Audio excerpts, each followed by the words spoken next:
Hello 501 online class.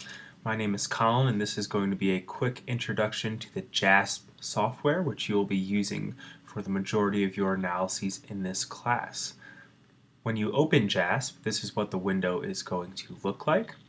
And to go and open a data file, you click on File and use the menus to navigate to the file location. In my case, since I recently opened the correct file, I could select it here, but you may have to navigate to your computer and then relevant folder to find the file that you need.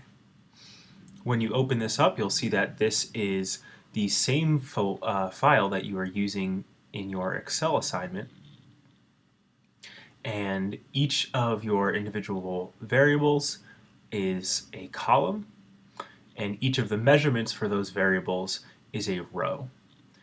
Now, to get you used to the menus in Jasp, there are analyses menus here on this top bar, and the overall menus can be found in File, the statistic menus can be found in Common, and any additional menus could be opened up by pressing this plus button.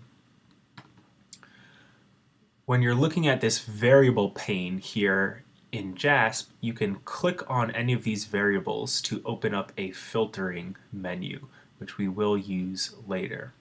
More advanced filtering rules can be found by clicking this button, which allows you to create arithmetic rules for selecting certain measurements within your data.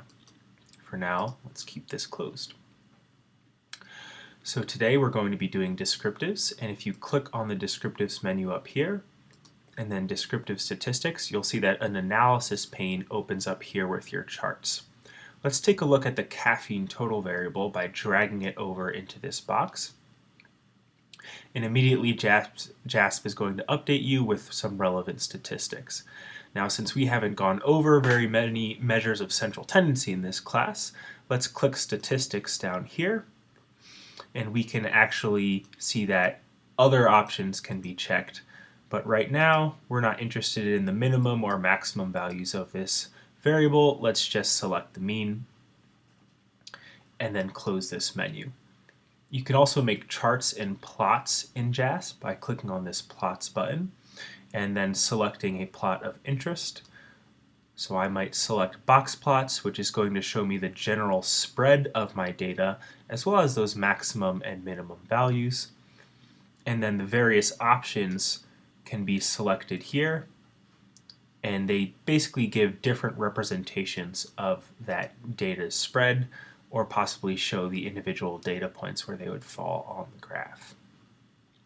If I press OK, Jasp is going to bring me back into the variable pane, and it's going to leave this analysis up, and then I can create a new analysis by clicking an analysis option, and then my options for a new analysis shows up here on the right side. Hopefully this has been helpful. If you ever get confused in Jasp, there is a good help menu by clicking over here on the top right pane and then clicking help. And a menu will open up depending on what pane you're in, and it's going to give you a good description of any sort of options you can check, as well as the way Jasp actually does the calculations for these options. And that is about it for the introductory video.